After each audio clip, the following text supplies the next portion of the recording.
नमस्कार बच्चों। देखिए, आज हम आपके 9वें अध्याय का अंतिम पार्ट बात करेंगे। 9 नंबर अध्याय जो था उसके अंतिम पार्ट की बात करेंगे, लास्ट पार्ट की बात करेंगे।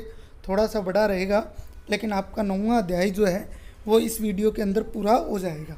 ज़्यादा कुछ इसमें नहीं है, कुछ विशेषताएं दी हुई हैं जिनके बारे में हम लोग पढ़ेंगे। बाकी आपको याद रखनी पड़ेंगी, सभी बातें याद करनी पड़ेंगी, ठीक है। तो लास्ट टाइम मैंने आपको बताया था पूर्ण सत्ता। क्या बताया था? पूर्ण सत्ता। मैंने कहा था कि जो हम किसी पादप का उत्तक लेते हैं उसे कर्तोत्तक कहा जाता है, और उस कर्तोत्तक भाग में पादप को विकसित करने की पूर्ण रूप से क्षमता पाई जाती है, और उस पूर्ण रूपी क्षमता को ही हमने क्या बोला था? पूर्ण सत्ता बोला था। उसको हमने क्या बोला था? पूर्ण सत्ता जो है वो बोला था। तो प्यारे बच्चों, ये पूर्ण सत्ता आपके शब्द दिया हुआ है। 1 नंबर का प्रश्न आने की पूरी संभावना इस शब्द से रहती है। जब आपके अब तो एनसीईआरटी सिलेबस है, इससे पहले जो आरबीएसई सिलेबस था, ठीक है, उसके अंदर ये प्रश्न आया हुआ है पूर्ण सत्ता से आप क्या समझते हो। इसके बाद हम बात करते हैं आगे प्रोटोप्लास्ट सल्लेन। प्रोटोप्लास्ट सल्लेन, देखिए प्रोटोप्लास्ट क्या होता है? प्रोटोप्लास्ट, प्यारे बच्चों, प्रोटोप्लास्ट को हिंदी में जीवद्रव्य बोला जाता है। क्या बोला जाता है? जीवद्रव्य बोला जाता है। क्या बोला जाता है? जीवद्रव्य बोला जाता है। मैंने आगे लिखा भी है, जबकि किताब में ऐसा कुछ नहीं दे रखा। जीवद्रव्य सल्लेन। सबसे पहले तो हमें ये समझना है जीवद्रव्य होता क्या है। प्यारे बच्चों, बहुत बार मैं बता चुका हूँ। ये मान लीजिए कोशिका होती है, कोशिका में केंद्रक होता है, ये बहुत सारा पदार्थ होता है जिसे कोशिका द्रव्य बोलते हैं। तो एक तो शब्द आता है साइटोप्लाज्म, जिसे हम कोशिका द्रव्य बोलते हैं। एक आता है प्रोटोप्लाज्म, जिसे हम लोग कोशिका द्रव्य बोलते हैं। अब इनमें डिफरेंस क्या होगा, कि इनमें फिर अंतर क्या होगा?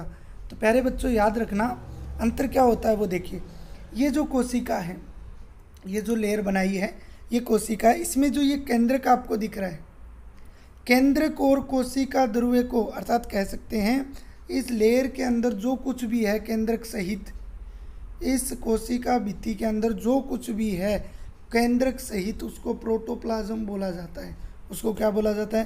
प्रोटोप्लाज्म बोला जाता है। और अगर केंद्रक को छोड़कर जो कुछ भी पाया जाता है उसे हम साइटोप्लाज्म या फिर कोशिका द्रव्य कहते हैं। तो ये मेरी बातें बताई हुई हैं, जिनको आपको पता है पहले से भी। तो यहाँ पे प्रोटोप्लाज्म नाम आया इसलिए हम लोग इसको पढ़ रहे हैं। तो प्रोटोसल्लेन, प्रोटोप्लास्ट सल्लेन, कोशिका की कोशिका भित्ति को हटाने के बाद शेष बचा पदार्थ क्या कहलाता है? प्रोटोप्लास्ट कहलाता है। अब बात करते हैं प्रोटोप्लास्ट सल्लेन क्या होता है। तो जब दो भिन्न भिन्न किस्मों के प्रोटोप्लास्ट को, एक कोशिका ये है, एक जीव की कोशिका ये है, एक जीव की कोशिका ये है, ठीक है, इनके प्रोटोप्लास्ट को, अर्थात कोशिका इसके जीव द्रव्य को, इन दोनों किस्मों के जीव द्रव्य को, ये कोई ए है, ये कोई बी है, इन दोनों के जीव द्रव्य को क्या किया जाता है? संयोजित कर दिया जाता है। तो उसे ही प्रोटोप्लास्ट सल्लेन बोला जाता है। बिल्कुल क्लियर बात। तथा प्रोटोप्लास्ट सल्लेन से जो संतति प्राप्त होती है उसे कायिक संकर कहते हैं। ये भी आपको ध्यान रखना। जब हमने दोनों कंडीशनों को मिलाने के बाद में जो एक कंडीशन या एक ऑफस्प्रिंग प्राप्त हुई या संतति जो है वो प्राप्त हुई, उसे क्या बोला जाता है? कायिक संकर बोला जाता है। उसे क्या बोला जाता है? कायिक संकर। तो आपको ये शब्द भी याद रखना है। और ऐसे संकरण को क्या बोला जाता है? कायिक संकरण जो है वो कहा जाता है। तो प्रोटोप्लास्ट सल्लेन किसे कहते हैं? प्रोटोप्लास्ट किसे कहते हैं? कायिक संकर किसे कहते हैं? और कायिक संकरण किसे कहते हैं? ये बात आपको अच्छी तरह से पता होनी चाहिए। जैसे आलू व टमाटर के प्रोटोप्लास्ट को संयोजित करके, देखिए आलू अलग है, टमाटर अलग है, इन दोनों के प्रोटोप्लास्ट को अलग करके संयोजित करके एक उन्नत किस्म जो है पोमेटो बनाएगी। क्या बनाएगी? पोमेटो बनाएगी, जिसमें आलू व टमाटर दोनों के गुण थे। इस पोमेटो में आलू और टमाटर दोनों के क्या थे? गुण थे। लेकिन दुर्भाग्यवश इसका व्यावसायिक रूप में उपयोग जो है वो नहीं किया गया। अब क्यों नहीं किया गया उसका कारण आप लोगों को बताता हूँ। क्योंकि इसमें वांछित सभी अभिलक्षणों का क्या था? अभाव होता है। वांछित जो जरूरी लक्षण होते हैं उनका क्या, हमने बना ली आलू और टमाटर से, लेकिन वांछित अभिलक्षणों का अभाव होता है, जो लक्षण चाहिए उनका क्या होता है, अभाव। तो कारण भी पूछ सकता है आपको कि पोमेटो को व्यावसायिक रूप में उपयोग क्यों नहीं लिया जाता, पोमेटो किससे बनता है, किसके जीव द्रव्य किस लेन से बनता है। तो ये सब बातें आप लोग बता सकते हो। इसके बाद में बात करते हैं खाद्य पदार्थों की गुणवत्ता में सुधार के लिए पादप प्रजनन। प्यारे बच्चों, क्या टॉपिक दिया हुआ है, खाद्य पदार्थों की गुणवत्ता में सुधार के लिए प्रजनन। भाई हम खाद्य उत्पादन में वृद्धि और कार्यनीति पढ़ रहे हैं, तो गुणवत्ता में सुधार किस प्रकार से किया जाता है। तो देखिए, इसमें सिर्फ आपको याद रखना है पोषक पदार्थों की गुणवत्ता में सुधार के लिए अनेक पादपों में प्रजनन करवाया जाता है। यह प्रजनन पादपों में खाद्य पदार्थों की गुणवत्ता में सुधार के लिए करवाया जाता है। अब वो सुधार कौन कौन से होते हैं वो देखिए। इससे सुधार में अगर बात करें तो प्रोटीन अंश की गुणवत्ता के लिए, तेल गुणवत्ता के लिए, विटामिन गुणवत्ता के लिए, खनिज तत्वों की गुणवत्ता। कहने का मतलब है प्रोटीन, वसा, तेल क्या होता है, वसा ही तो होता है, वसा, विटामिन, खनिज आदि पदार्थों की गुणवत्ता के लिए हम लोग क्या करते हैं, खाद्य पदार्थों में प्रजनन, जो खाद्य पदार्थों में उत्पादन के लिए पादप प्रजनन की क्रिया जो है वो करते हैं। इसमें आपको कुछ उदाहरणों द्वारा समझाता हूँ। गेहूं की एक उन्नत किस्म तैयार की गई जिसमें उन्नत किस्म तैयार की गई जिसमें प्रोटीन अंश अधिक मात्रा में पाया जाता है। और उसका उदाहरण कौन सा है, उदाहरण की अगर बात करें तो एटलस 66। ये क्या है, गेहूं की एक उन्नत किस्म है जिसमें प्रोटीन अंश अधिक पाया जाता है।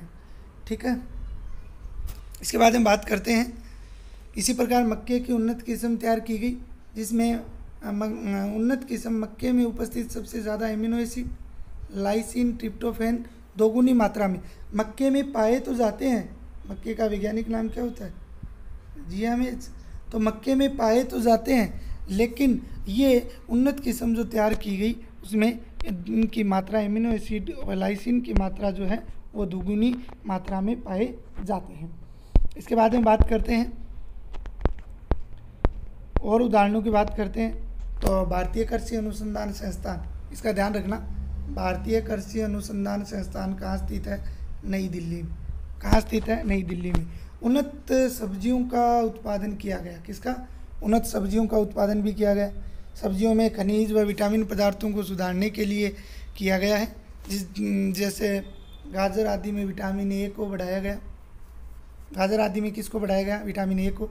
इसके साथ पालक तथा बथुआ, ये पालक है भाई, इसको जो है ना सही कर लेना आप लोग, ये जो है ना पालक लिख लेना, यहाँ पे लिखा हुआ पालक है लेकिन थोड़ा सा अलग दिख रहा है, तो इसको पालक कर लेना। तथा बथुआ में आयरन व कैल्शियम की मात्रा को बढ़ाया गया।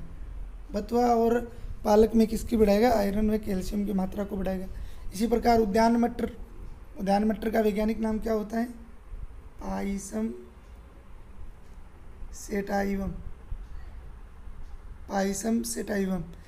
सेटाइवम लबलब फ्रेंच आदि में प्रोटीन की मात्रा बढ़ाई गई। आदि में किसकी मात्रा बढ़ाई गई, प्रोटीन की मात्रा जो है वो बढ़ाई गई। ये आपका ये टॉपिक था।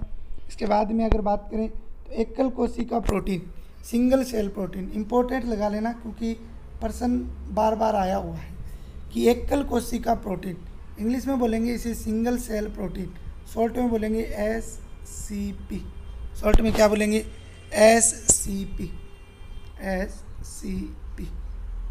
अब देखिए ये होती क्या है, जीव में प्रोटीन उत्पादन के लिए वैकल्पिक स्रोत पाए जाते हैं। किसके लिए भाई, प्रोटीन नाम आया हुआ है तो प्रोटीन उत्पादन के लिए क्या पाए जाते हैं, वैकल्पिक स्रोत पाए जाते हैं, जिन्हें ही हम लोग क्या बोलते हैं, एकल कोशिका प्रोटीन बोला जाता है।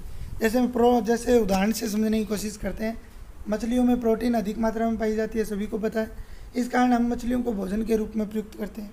इसी प्रकार स्पाइरुलिना सूक्ष्म जीव है, ठीक है ना, कौन सा, स्पाइरुलिना, ये सूक्ष्म जीव है। इसमें कार्बोहाइड्रेट, प्रोटीन व वसा, खनिज, पोषक तत्व अधिक मात्रा में पाए जाते हैं, इसलिए इसे भी एकल कोशिका प्रोटीन के रूप में प्रयुक्त करते हैं। इसके अलावा सूक्ष्म जीव स्पाइरुलिना में अगर बात करें तो इसको वाहित मल में उगाया जाता है। कहाँ पे उगाया जाता है, वाहित मल, इसको नोट कर लेना, ठीक है ना। वाहित, जहाँ पर अपनी संख्याओं में ये बढ़ोतरी करता रहता है और इसे प्रदूषण को कम करने के लिए भी प्रयुक्त किया जाता है। तो इन 4 लाइनों को आप लोग इतने मैटर को नोट में लिख लेना। जो वीडियो देख रहा है वो इसको नोट के अंदर लिख लेना, ठीक है। मैंने लास्ट में एक नोट और लिखवाया जो आपके पीछे महत्वपूर्ण बात दी हुई थी वो रह गई थी, उसकी बात कर लेते हैं कि भिंडी जो है, भिंडी की एक प्रजाति है जिसका नाम है एबल मोस्कस एस्क्यूटेलस, एबस मोस्कस एस्क्यूटेलस, ठीक है। इसमें जंगली प्रजाति के जीन स्थानांतरित किए गए। भिंडी की एबल मोस्कस एस्क्यूटेलस प्रजाति में किसके जीन स्थानांतरित किए गए? जंगली प्रजाति के जीन जो है वो स्थानांतरित किए गए। और इन जीनों में पित्त मोज़ेक वायरस के प्रति प्रतिरोधकता पाई जाती है। इनमें क्या पाई जाती है? पित्त मोज़ेक एक वायरस है के प्रति क्या पाई जाती है? प्रतिरोधकता पाई जाती है। जंगली प्रजाति के जीन भिंडी के एबल मोस्कस एस्क्यूटेलस में स्थानांतरित करने पर उसमें पित्त मोज़ेक वायरस के प्रतिरोधी किस्म तैयार की गई। इस प्रकार की क्रांति को हम परभनी क्रांति भी कहते हैं। ये परभनी शब्द जो आया है ये भी बहुत इम्पोर्टेंट है, इसको भी आप लोग ध्यान में रखना। परभनी क्रांति, तो पित्त मोज़ेक वायरस के प्रति उसमें प्रतिरोधकता पाई गई, जबकि पहले उसमें नहीं थी। अगर एबल मोस्कस एस्क्यूटेलस की बात करें तो इसमें वो प्रतिरोधकता नहीं थी, लेकिन जब उसमें जंगली प्रजाति के जीन हमने स्थानांतरित कर दिए तब उसमें पित्त मोज़ेक के वायरस के प्रति प्रतिरोधकता पाई गई। कहने का सीधा सा मतलब है अब पित्त मोज़ेक वायरस इस एबल मोस्कस एस्क्यूटेलस पर अपना प्रभाव नहीं डालेगा, क्योंकि अब इस एबल मोस्कस एस्क्यूटेलस के अंदर इस पित्त मोज़ेक के प्रति जो प्रतिरोधकता है वो उत्पन्न हो चुकी है, इससे उसको कोई नुकसान नहीं होगा। और इस प्रकार तैयार करने की जो किस्म तैयार करते हैं उसको क्या बोला जाता है?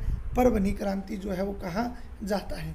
तो प्यारे बच्चों, इस प्रकार से लास्ट में मैं हमेशा ही आपको पता ही है चैप्टर के अंत में द एंड लिख देता हूँ तो पूरा चैप्टर हो जाता है। तो आपका अध्याय नंबर 9 जो है वो कंप्लीट हो गया है। इसके बाद में हम जो है अध्याय शुरू करेंगे 10वां अध्याय शुरू करेंगे। कौन सा? 10वां। लेकिन 10वें से पहले 9वें चैप्टर के प्रश्न उत्तर जो हैं वो बहुत इम्पोर्टेंट हैं, क्योंकि इस प्रकार के प्रश्न दिए हुए हैं कि हमें उनसे ये समझना है कि हमने अब तक 9वां अध्याय जो पढ़ा है उसमें ये प्रश्न पढ़े हैं या नहीं पढ़े हैं। तो कल आपका जो है एक वीडियो और इस चैप्टर के प्रश्न उत्तरों का मैं डालूंगा। उसके बाद में 1 तारीख से आपकी जो स्कूलें हैं वो लग रही हैं और 10वां चैप्टर मैं जल्दी ही शुरू करूंगा। उसमें 10 या 15 दिन लग सकते हैं जो ऑनलाइन कोर्स ले रखा है उनके लिए, और पूरा कोर्स आपको मिलेगा। जिन्होंने ऑनलाइन कोर्स खरीद रखा है उनको 9 अध्याय तो कंप्लीट हो चुके हैं, उनको पूरा कोर्स जो है वो मिलेगा। तो जैसे ही अभी एग्ज़ाम है, एग्ज़ाम के बाद में 26 तारीख के बाद में जैसे ही धीरे धीरे आपके जो आगे के 10वें 11वें 12वें 13वें 14वें 15वें 16वें चैप्टर के अध्याय जो हैं वो डाल दिए जाएंगे। अब बात रही आपके 70% सिलेबस हो चुका है। आगे वाले अध्याय ऐसे हैं जिनको सिर्फ मतलब थ्योरिकल हैं, पढ़ना है, समझने वाली बातें बहुत कम हैं। तो प्यारे बच्चों ध्यान रखना, अब तक का जो सिलेबस था वो बहुत महत्वपूर्ण था जो कंप्लीट हो चुका है। तो प्यारे बच्चों आज के लिए इतना ही, जल्द मिलते हैं।